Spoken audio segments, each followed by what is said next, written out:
May I join? Yes, of course. You've got to think bigger than your next move. Rematch. When things don't go as planned, change tactics. Be patient, but move quickly when the time is right.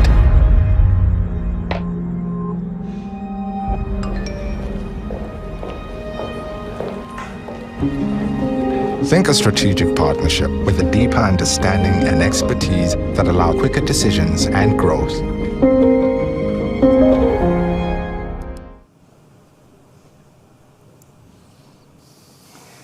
Goeiemôre dames en here. Warm welcome to all our viewers to this Nedbank sponsored Nation in Conversation session. Nedbank is proud sponsor of Nation in Conversation since inception, and we see it as a very important platform for all the stakeholders and role players in the agric industry to discuss the future of the agric industry and the importance of the agric industry. So our topic for the discussion in this session revolves around digital transformation and digital innovation within the agric industry. Is it relevant? Does it have any impact on the future of the agric industry? And I think if we take a step back and we reflect over the history of the agric industry, just the last couple of decades, we'll get an affirmative answer. If we just reflect on the use of information technology a number of years ago, for instance, using geomapping, geolocation to ensure precision farming, and through that ultimately to have precision application of your inputs and have a much more cost-effective farming operation. It is quite clear that digital innovation played a significant role and will continue to play a significant role. If we just reflect on how it evolved, from there the advanced use of data and artificial intelligence. I can, for instance, think of the use of data and AI within the horticulture industry, where that technology was then used to manage crop health, to predict crop yields, and ultimately to manage the crop productivity. And companies such as Aerobotics comes to mind. And then there's also the very exciting cloud-based a company called Verify that through the use of, again, data, as well as the use of drone technology and AI, enable a much better identification and then management of livestock. And this opens up major possibilities for the livestock industry within agric. So if we take a step back and we take a high altitude view on the agric industry, I think there's a trend that emerged, and we've seen that in a number of conversations, also this week in the studio sessions that revolved around Nation in Conversation. And that trend is where we see the players within the agri-ecosystem becoming more visible, and also the players having more to their benefit to have an influence on the ecosystem. We also see that the movement of the agri produce becomes more visible, more traceable, and more controllable. So that's the discussion that we're going to have in this session. With all that advancement in technology, with all that growth and progression of digital innovation within the agri industry, what does that mean for the agri ecosystem? And ultimately, what does that imply for the players all along the value chain in the agri industry? Now, for a banker that's been in the banking industry for 21 years and comes from conventional banking, to let a banker loose with that long track record in banking on innovation can be dangerous. So luckily, I'm supported by a panel of experts here, and it's my privilege to introduce the panel of experts. I'm Herman de Kock. I'm Executive Head for Sales and Service, Nedbank Commercial Banking. Joining me on this panel, we have Janine Drawbridge. Janine is Head of Transactional Solutions, and Janine leads a team that focuses on transactional solutions and digital innovation within the banking industry, and then across various industries to help our clients within agric as well as other industries to embrace the opportunities and the challenges that digital innovation brings. And how does that make sense within the banking world? And how does that affect your banking? Then, next to Janine, Jaco Maas. Jaco is CEO and co-founder of SDX Africa. Now, Jaco's passion lies in revolutionizing supply chains and promoting digital transformation. I think a very topical point for the discussion we're going to have in this session. Next to Jaco is Marlies Delport. Marlies is the CEO of Nextgrow Group of Companies. Nextgrow is known as a market innovator, challenging existing structures in the grain industry. And then finally, to my immediate left, Olebogang Mogali. Olebogang is the co-founder as well as the head of Avo B2B, a very exciting solution that Nedbank, through the digital fast lane, brought to market that creates a platform where all kinds of solutions and products across various industries can be traded. So I think a very extinguished and experienced panel that can focus on this discussion we're going to have regarding the ecosystems within Agric and how that is impacted by digital innovation. And I think with that, Jaco, maybe to start with you in this conversation, maybe tell us a bit about SDX Africa. Where did it come from, and what's the future for SDX Africa? Yeah, thanks, Herman. Thanks for the opportunity to be here and be part of this discussion today. SDX was formulated with a bunch of industry experts, guys that come from the agricultural environment, as well as some supply chain technologists, guys that work with big agricultural companies like Pioneer Foods, AB InBev, and those guys that got together and say, listen, there is a major requirement for digital transformation in this industry. We did a project with with blockchain, and sort of opportunities there is to take these type of technologies and introduce this into the farming community. Now, I love the introduction that you guys had with the Nedbank ad, because this is what we've been experiencing over the past year and a half, is that there is no real blueprint when we get to digital transformation. There's such a lot of variables and difficult things of understanding, and you referenced this word ecosystems. We will talk more about this during today's panel discussion, and how these ecosystems work, and how do you assist clients in navigating this digital transformational road. Because what we found is, although we are having this discussion on digital transformation, when you start working in the organizations, you see there are structural problems. You see they don't digitalize their processes so much. So how do you assist clients? And what we do at SDX is very much assist our clients, not just drop down a technology on them, but really navigate this landscape of how do you create value for them in this environment. Jaco, I want to stick a bit and hone in on the role that SDX play within the value chain, and in particular how that impacts the role plays. And I'm in particular interested in the farmer. Yes. So, if we can just hone in on the farm gate and, how this digital innovation within ecosystems and the role that SDX Africa intend to play. Yes. How does that benefit the farmer? Lovely that you used the word farm gate. The World Economic Forum talks about these technologies, and when we talk, let's zoom out for a moment. They call it the transformative 12 technologies that is coming to this agricultural supply chain. These technologies, they group into three parts. The one is the technologies that enhances production. Now, NAMPO is one of the showpieces. If you walk around, you will see all of these technologies that is assisting the farmer to produce more. The other two are technologies that is creating linkages in the value chain, and the other one is changing consumer demand. Now, when we talk about linkages in the supply chain, this is where blockchain, artificial intelligence, they talk about big data for insurance, because once we get insurance, you guys as bankers are quite happy because now product's insured, I can finance. And this is where IoT devices start popping in. But also then the consumer has a technology in his hand. He's got now a cell phone, it has the ability to connect directly to the farmer. So that said, I think if we start thinking in the concept of ecosystems and where the farmer's role is in this whole ecosystem, it is the concept of Web 3, and I want to talk a little bit about Web 2 was where we are now. So the concept is, if you give me your data, I will create value for you. Now let's take a relevant platform that we all use, is, Facebook, Google, and Amazon. If you give me your information, I will create value for you. I will create better marketing opportunities and those type of things.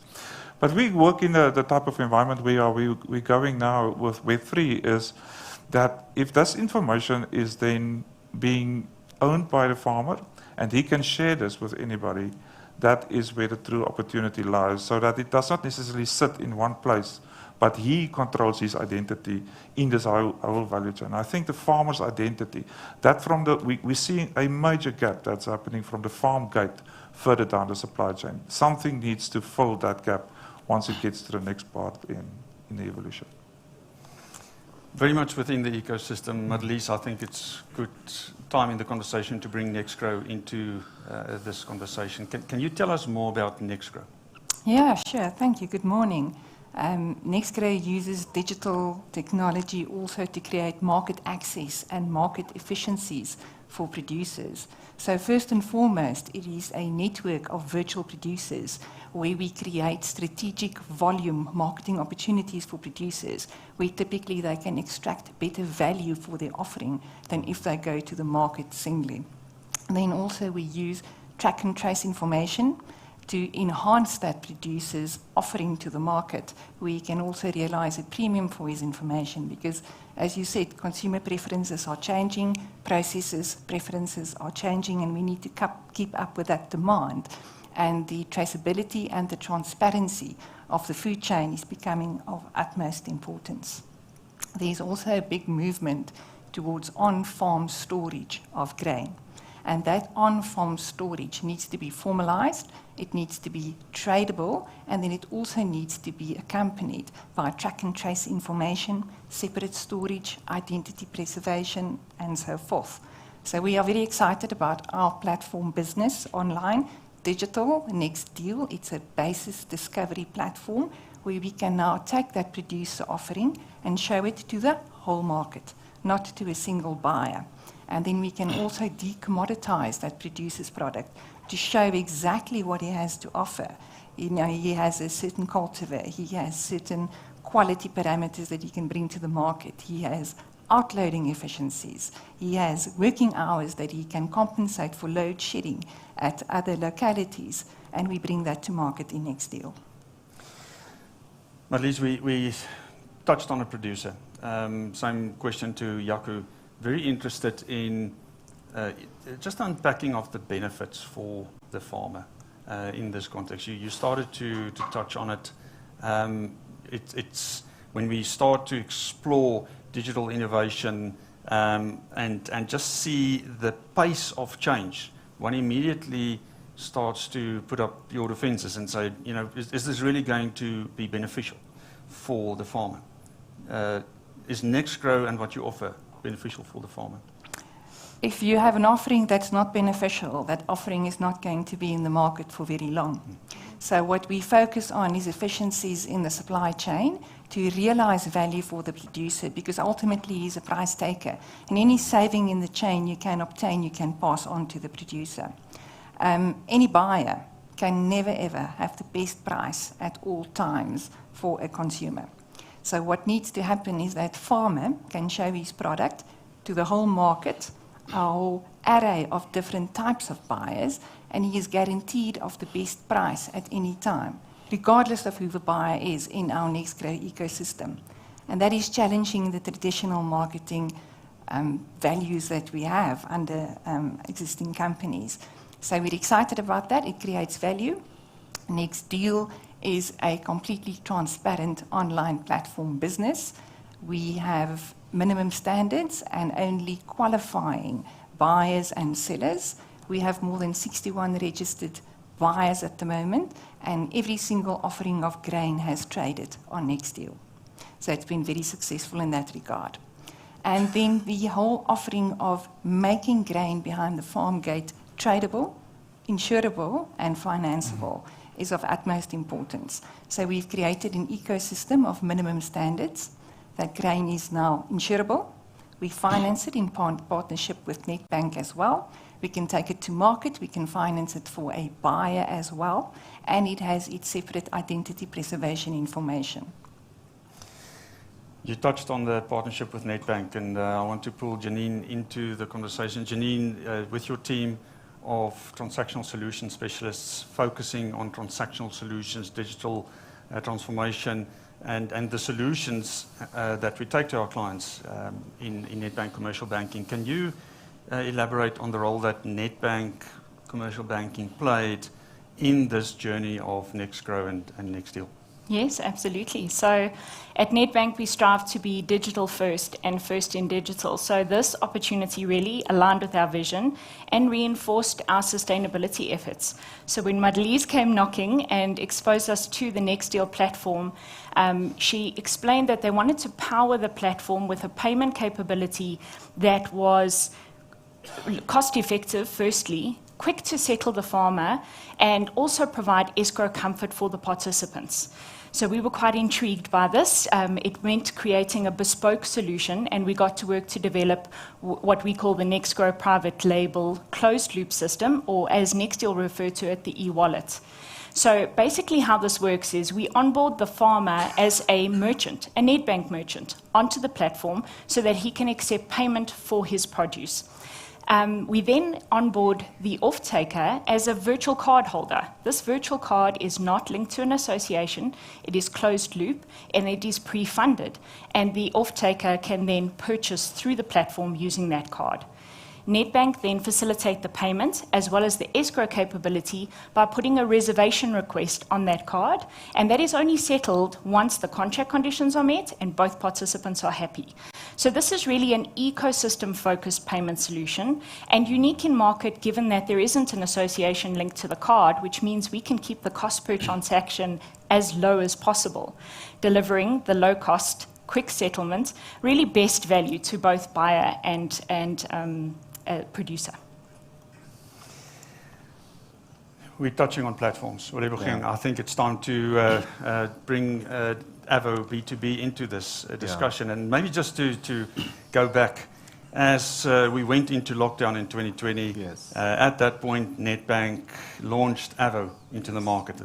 At that point, only B2C. And now, reflecting over the last number of years where we are now, we have over 2 million consumers active on the platform, over 20,000 merchants active on Avo. You play a particular role in Nedbank Avo, the B2B solution. Can you tell us about just this journey on Nedbank Avo B2B and what does that offer? Okay.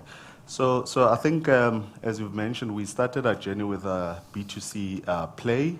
Home services in particular. We think of our businesses in three kind of divisions. The first one is home services, or the home ecosystem. This is really about direct to consumer. The second one, which we launched, I think it was in 2021, is the auto play. It's a vehicle marketplace where dealers are able to come onto the platform and list their stock, and various customers can then buy those particular cars. And then from a Nedbank perspective, we also provide the financing. And then there is B2B, our newest baby. B2B is really, firstly, a marketplace. So we're solving for the access to market component. We have a panel of logistics players that enable the sellers on the platform to be able to reach markets over and above what they do today from an SA perspective. So we give you an immediate national footprint. That is the first thing. The second thing, which is really the most important component of the proposition, is the working capital piece. So I think we know post-COVID, most businesses, and the industry is not an exception, are cash-strapped. And really our proposition is very simple. We say to suppliers, you have a debtor's book. We as a bank are in the business of risk. You are not necessarily. How does it sound if we took a portion of that particular debt and put it onto Nedbank's balance sheet? We do that by you nominating a couple of your debtors or customers that you'd like to move on to this particular model. We then credit score them, and on the basis of their balance sheet, their purchase patterns and all those kind of things, we provide them with a revolving facility that sits on a closed loop card, and then those particular buyers then utilize the card to purchase stock from you, or inputs, raw materials, components, in fact even for any expenses you can utilize diesel, whatever the case is, you can utilize this model for it. But what that does is that firstly it takes away the risk from the supplier.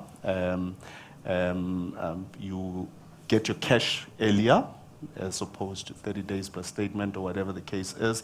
In the agri space, and there's a one input provider that we are partnering with, because the repayment cycles, because of seasonality in this sector, are longer. What we are doing is that we're taking a very interesting model with this client, is that we are using his own balance sheet and the terms that he's already providing, adding our additional terms to give basically farmers up to 120 days to actually settle their debt, which I think is adding massive liquidity into the system. And really that's what our platform play is about, access to market, but importantly, solving the liquidity issue. Well, let's spend a bit of time on, you touched now on an example of Avo B2B. Yes. In the agri sector. What's your vision? Where do you see Avo B2B playing more of a role within the agri sector? Yeah, I think the first thing for us is the access to market, especially as it relates to direct to consumer. We want to kind of go, we started with the end consumer when we launched. You can see we are slowly going upstream to solve for the entirety of the value chain.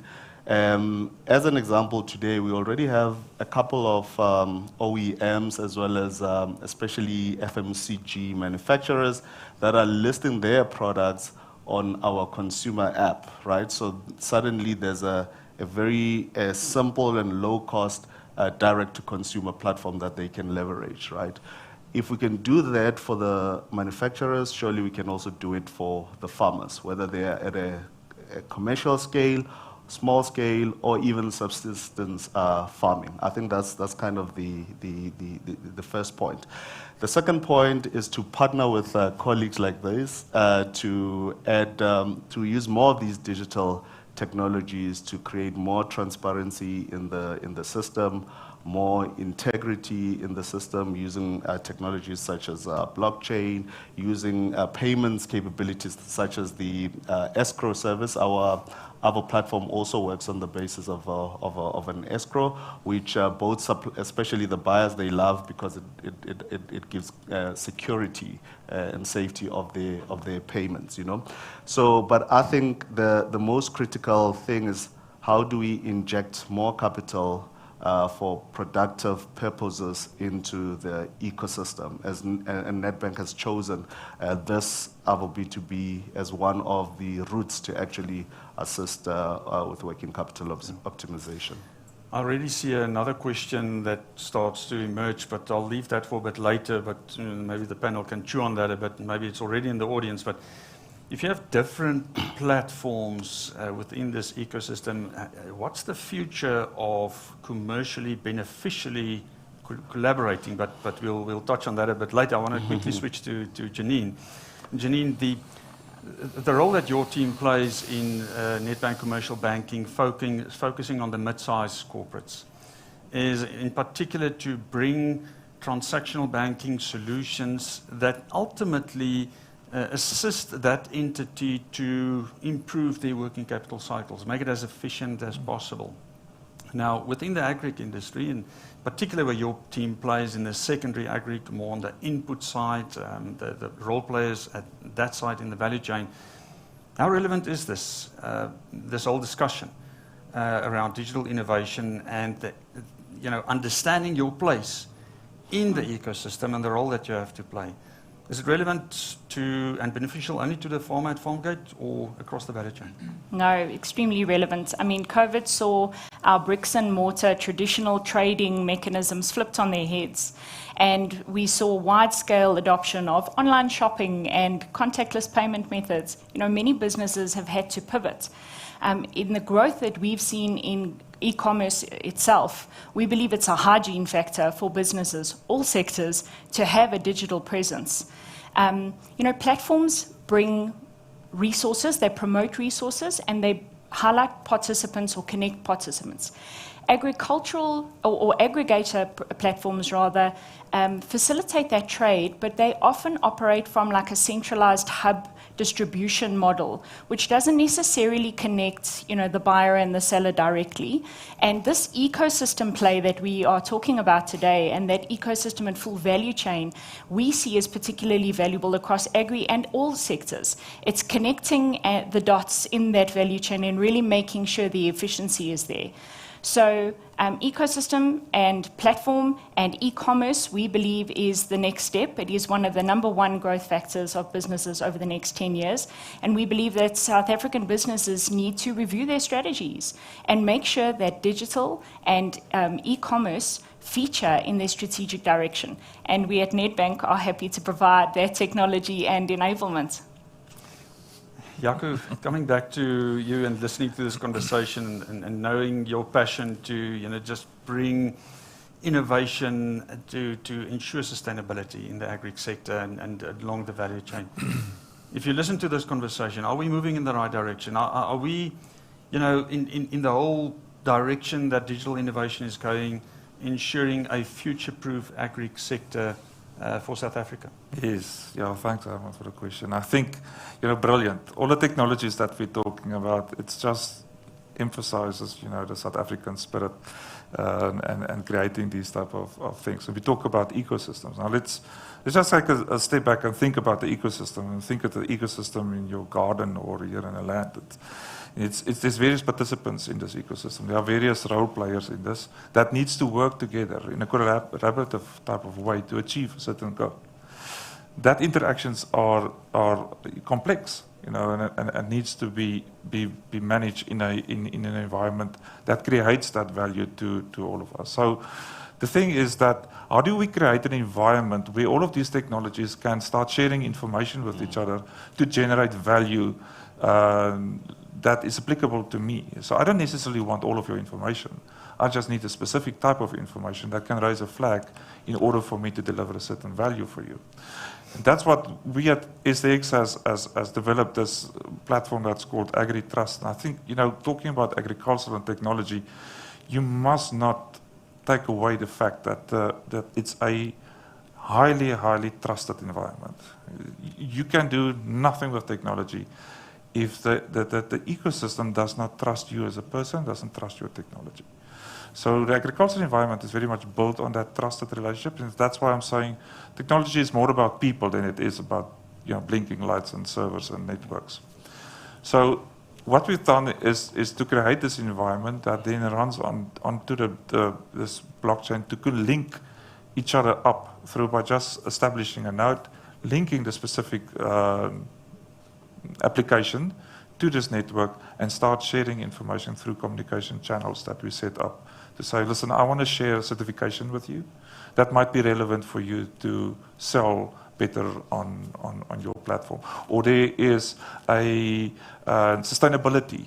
The farmer has done all the sustainability efforts on the farm. He wants to share that on Avo because that's relevant for the consumer to understand. Yes. How can that be used? So how do we establish that in this ecosystem to start working together to achieve what is relevant for you, but that does not necessarily concentrate into one place? So let's go to the other side of the value chain. We talked about, on the one side, the producer, the farmer, and touched on in between. But what does this mean for the consumer? Oh, listen, the consumer dictates how we set up this value chain. The consumer dictates how we manage all of this. And it takes me back a couple of months ago. I walked into a sustainability manager of an agricultural organization, and she said, this was in the wool industry, she said, last year when they visited the consumer fairs, it was all about the welfare of the animals. How well are the farmers looking after the animals? They want to know because they want to link that up to a jersey that gets sold. She said this year, it's all about sustainability. You know, how sustainable is this farming? So the consumer is changing the shape of how the supply chain operates. Now that means is that the consumer wants to connect to the farmer. He wants to know that the food that he's consuming or the product that he's consuming is safe. You know, he wants to know where it comes from. You know, he wants to contribute to a sustainable type of environment. Now, where does this leave us with regards to the supply chains that we set up? We need to start getting these supply chains to be agile to an environment to change to the consumer requirements. So we need to create a type of environment that can deliver to the consumer whatever they want, which is then happening through these technologies that we're talking about. And there's this one very important piece in this whole picture, and that is data. Yes. And the importance of data And trust. and the trust on how the data is handled. Yeah. And dealt with. And Madlisa, I want to switch back to you. Looking at Nextgrow, what you told us, and understanding the importance of data, what are your next horizon in terms of thinking in how data can be used to unlock value, commercial value and trust value? Absolutely, that producer needs to distinguish himself from 2,000-3,000 other producers and to decommoditize his product. So virtual platforms is a very efficient marketplace to solve for the pricing problem. And I see them growing not only in commodities, but also in support services, be it storage or logistics, etc. Then also the e-payment solution, we're very excited about that. We're focusing on it. We want to eliminate, as far as possible, all counterparty risk for a producer in a transaction. So we at Nextdeal, we guarantee that transaction. We're the only platform that does this, in partnership with our e-wallet, so that it also brings value. And then when it comes to specific data and data mining and AI technology, that will now be our next focus. We are analyzing historic trading information, also current trading information, and the goal is to predict and to forecast best price, best buyer, best seller, and then to communicate those signals in advance to those individuals that they can participate on that signal, so that it is no longer necessary to necessarily sit and monitor screens, pricing, phone around for different service offerings, and then try and compare those different service offerings to then actually determine what the price is. Agri is a very exciting space to be in. It's always been a very fast uptake participant in technology, and it's something we want to focus on and to use and leverage to empower that farmer behind the farm gate to take his product to the market. I think it's time to allow our audience to ask a couple of questions. I still have that one question that I'd like us to, at the end, just touch on. But if there are some questions in the audience, enige vrae, dames en here, wat u dalk het vir die paneel.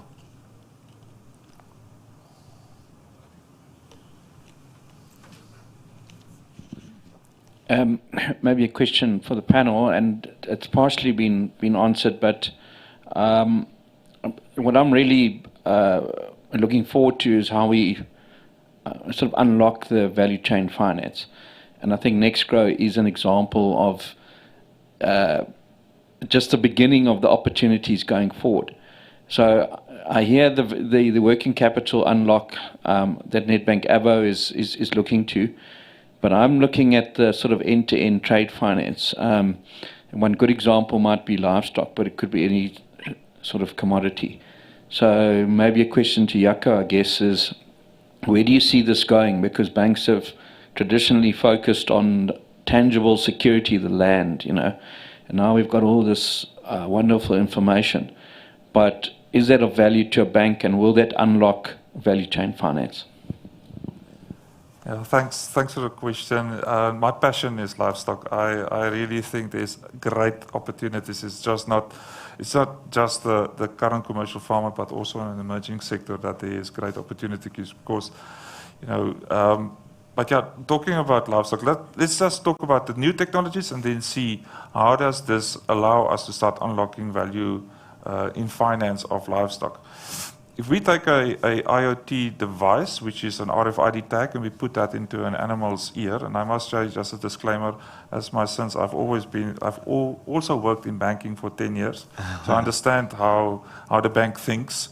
And we start saying, okay, listen, I put a tag in an animal's ear. That animal gets a unique number.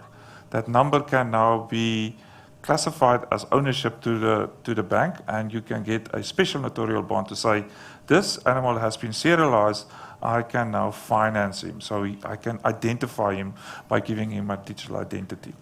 That is now, of course, linked to this farmer's digital identity of where this animal is. If you then start incorporating that with RFID devices to say, listen, as the bank, I want to understand my concentration risk. I want to understand that the animal is still alive. Well, for that, then say, well, we're incorporating that into an RFID device. The animal walks over a scale.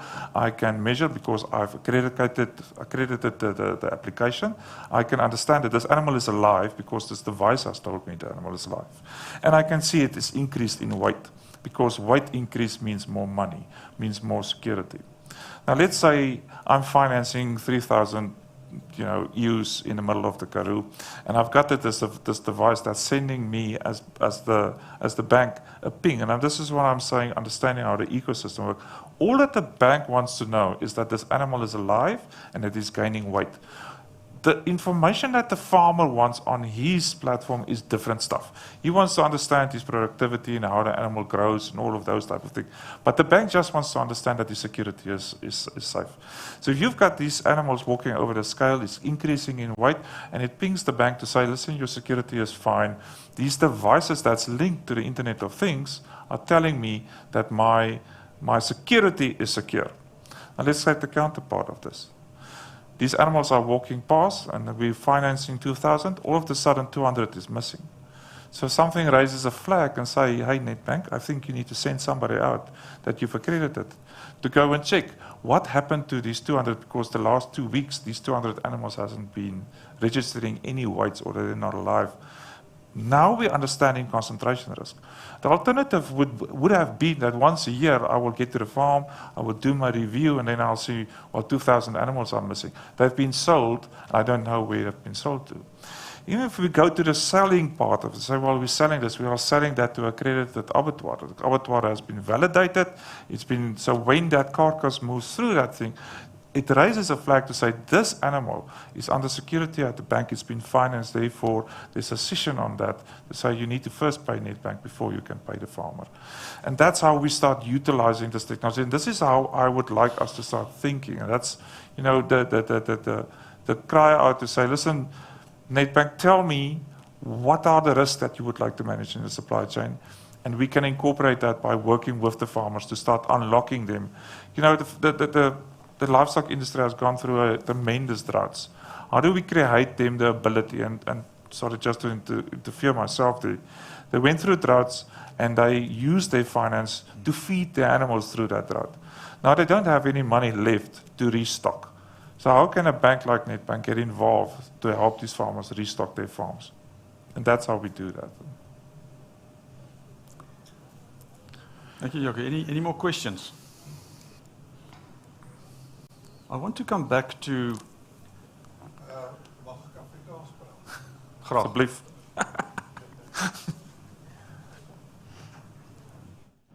Now I'm a little bit bilingual. I think it's, for me, in all the years I'm in agriculture, it's a brilliant thing you're doing now. To come to a place where we are in the pig business, we're in the cattle business, you find, yesterday I was talking to one of my fellow pig farmers. You've got a lot of maize, and he wants to put his own maize, because you've got a good quality, into his silos. And then you've got a problem. If you sold his maize, what you tell, then you've got the money. But how do you finance the maize, for instance, and how do you control it? That's the main thing. You're talking about controlling. And even in cattle, I was with Vleiscentraal many years ago, and we were talking with those things. Sorry, I'm speaking English, I didn't realize it. So, I think I'm 81, I'm still in the business.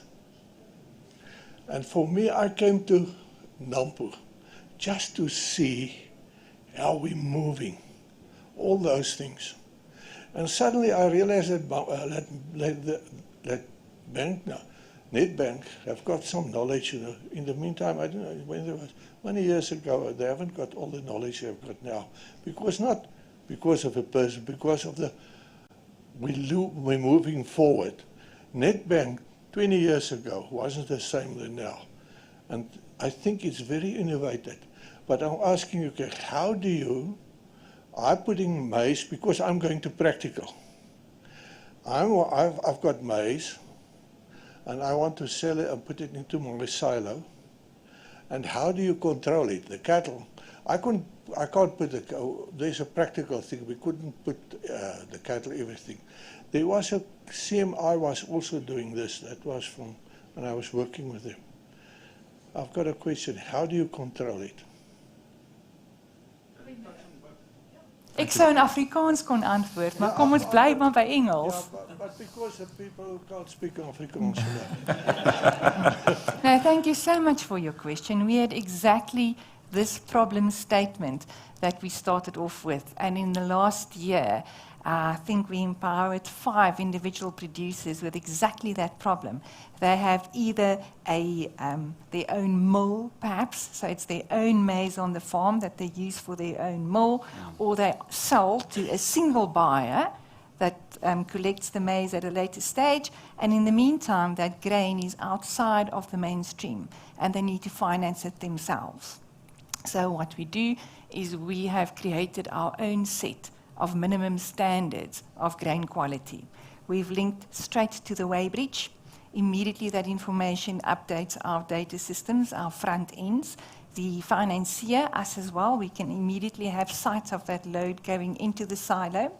We also then have controls. You mentioned CMI, but there are various accredited organizations that we do use to independently go and verify the quality and the quantity of that grain, and then it becomes financeable. And once it's financeable, it gives the producer freedom to market when he wants to whom he wants to. So he can either then choose if he wants to use it himself for his own mill or for his own feedlot, or if he wants to on-sell to a buyer and at a later point buy in other product again. So it creates opportunities for that producer that he did not necessarily have before.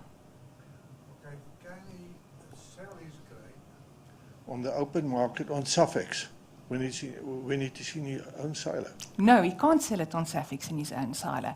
But he can sell it on Next Deal on our basis trading platform, which is a basis discovery. So we've taken that whole farm silo network, and all of those geolocations are accredited delivery points on our platform. So a buyer can now choose to buy your maize on your farm. He knows he can outload when he wants to outload. He knows what the cultivar is. He knows what the quality and the quantity is. And he can now deploy all of these farm storage that he has when he wants it to his delivery points. Price discovery, we still use Safex, so we will use the Safex future to bring it to our basis trading platform, but that basis discovery point is now an active trading point behind the farm gate on your farm. Okay, thanks a lot. Is the question also relevant to livestock? Shall we go there? Yeah, Jasper, you want to touch on that as well? That thing works. But anyway, in livestock, at Vleis Centraal many years ago, we were thinking about those things. There was a lot of banks when I was in the business, and we talked about it. But how do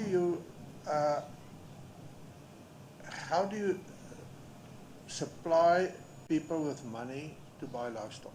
That's a simple question. Ek wil nou 'n klomp kalvers koop. Hoe gaan jy maak?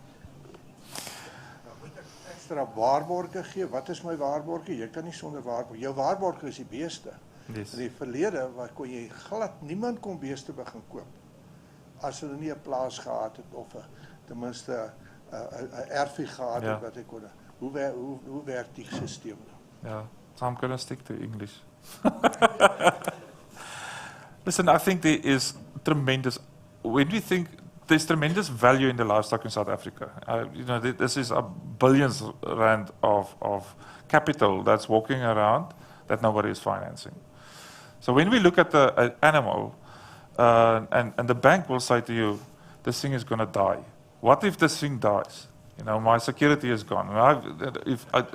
Land cannot die, so I can take the land and I can sell this on. So what are we really financing here? Are we financing livestock? Are we financing the farmer's skill to manage risk? Because that's what we really need to get to. And this is the invitation to the banks to say, start thinking differently about what you are financing. You are not financing land here, you are financing his ability to look after his animals. So clearly we will not finance somebody that has started last year.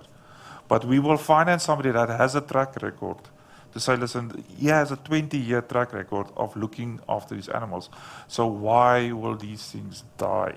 So that's the one block that we need to tick. Now, okay, I want to unlock the capital that is sitting, that is tied into these animals. And so I want to unlock the opportunity so that I can rent a farm and or I've got the capacity to take my herd up from 1,000 to 1,500. So therefore, they will say, listen, if I'm financing this, how do I monetize that risk? How do I measure that risk to make sure that that thing is alive? And that, unfortunately, we are not going to get away from the RFID tag. Now, just pause there. On the other side, we've been in many discussions over the past couple of months now with regards to this new traceability thing that is happening in South Africa. So, guys, we need to have traceability. And this is where I'm seeing this firsthand, the ability to start sharing information. Because Herman is going to get excited because now if he can share information, he can start unlocking finance. But I'm seeing from my side, because we're working with the red meat industry as well as the wool industry, these two guys saying, well, the same information that he needs to finance, I need to start managing health and safety, to managing the outbreaks of foot and mouth. So I need to get that. So let's just take the crises that we've gone through with the wool as well as the livestock and say, because I don't know where these animals are, therefore the country gets locked down. But if I can start concentrating this in municipality districts, I can say this district needs to lock down and not the rest of the country. What then happens is immediately the rest of the country can say, we've got controls in process that we can manage health and safety, which then opens up international markets. Now, when does this come back into the financing? Well, now we've got an international buyer that says, I will become as an off-taker, as you said with Suffolk. I will become an off-taker. Because everybody will tell you the South African meat is one of the highest standards in the world when it gets. You know, where the penny dropped for me was I was at the old Stockman school that happens every year. And the guy said, if we just export the fillet of a cow, just the fillet represents, I think, 0.7% of the total carcass weight. If we just export the fillet to Sweden, the value of the carcass increased by 13%. 13%. So we mustn't think live animals on a ship. We must not think carcasses on a plane. Think a fillet that gets vacuum sent to the Europe. However, the conditions are, I need to track back to the farm. And therefore, we need to start thinking in the concepts of ecosystems and start saying, okay, how do I share my information?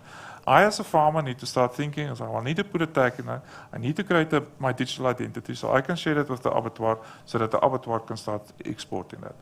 So when you talk to the abattoir saying, what's the farmer doing for me to create these markets? And then you can say, well, I am doing all of this sustainability that you can attach to that animal that you can sell. Because we need to start thinking of selling stories. That's what we are in the business for. I want to come back to the question that just emerged, and that is observing a number of platforms within an ecosystem. And what's the implication of that? Because innovation continues. Are we then going down a road of dilution of value? Or is there collaborative commercial value increase in multiple platforms? Oli, I see you want to jump in and would like to hear other views. I think it's a big one, that one. And I just want to, my reflection point is, industries and value chains have, for the longest time, mastered the art of aggregation and consolidation. There's a lot of aggregation that's happening in this sector specifically. And I think with the emergence of digital businesses, platform businesses, and so forth, there is this risk of dilution of value if players do not actually come together. And how we think about it from a Nedbank perspective is to build our technology stacks, our platform, in modular ways such that other platforms are able to consume from them, and we also can consume services. Because if Marlies builds something and I need it for Avo, I do not need to rebuild it. I can actually borrow it and actually pay even. So in a way, that's you create value because there's also a commercial uplift for her. I think that's the mindset we really need to embrace, because if we don't do that, I suspect we're actually regressing where the traditional value chain was already progressing from a value share perspective. I think it's a very important topic that you're raising, and that's my view. Elise, any closing comments from your side? No, I agree. Collaboration is the way to go for the future. Otherwise, you just increase costs by duplication. So we do need to find ways to work together and not against one another. Yeah, absolutely. Jaco? Yeah, it makes me think of the story, you're talking about ecosystems, the story about the ant and the grasshopper. And you say if you start killing the ant, then the grasshopper is eventually also going to die. So the thing is that the value chain, they are, I would say, power shift that is happening in the value chain. And what you're talking about today about digital transformation, the requirements, the questions are, where is digital transformation happening? Because you will see that digital transformation does not happen in places where you say, well, this is going to change my business model. If this is going to break the business model, maybe we must not look at this type of thing. So either you embrace this or you go with the change. But I think there's an interesting part, because if you are not in the mindset where you're starting to change with this evolving, you are going to go, because these platforms are going to come up and take your lunch. Yeah. Janine? So I'm encouraged and excited because I think the scalability is enormous. And I think the challenge goes out there to the industry to just keep on pushing to create innovative solutions that support sustainability and that deliver best value.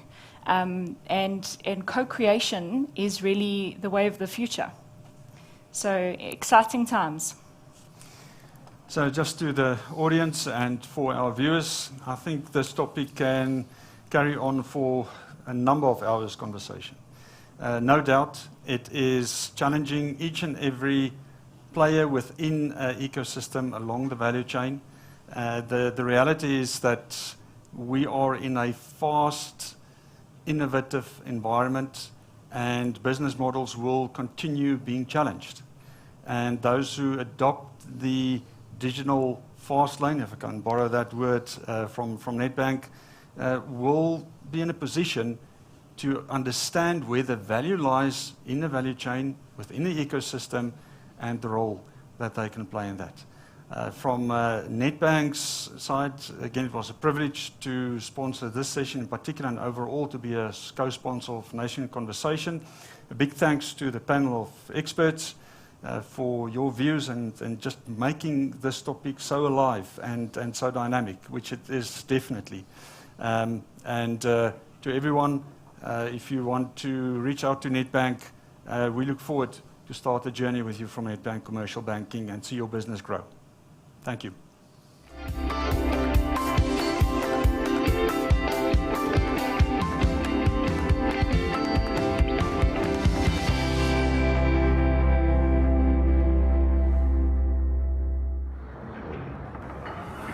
Hi.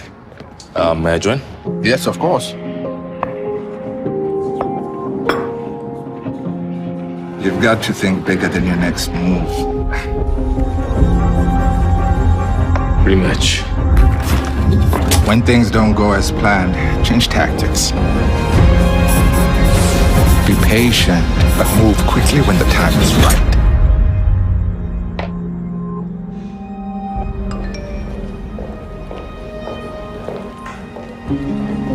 Think a strategic partnership with a deeper understanding and expertise that allow quicker decisions and growth.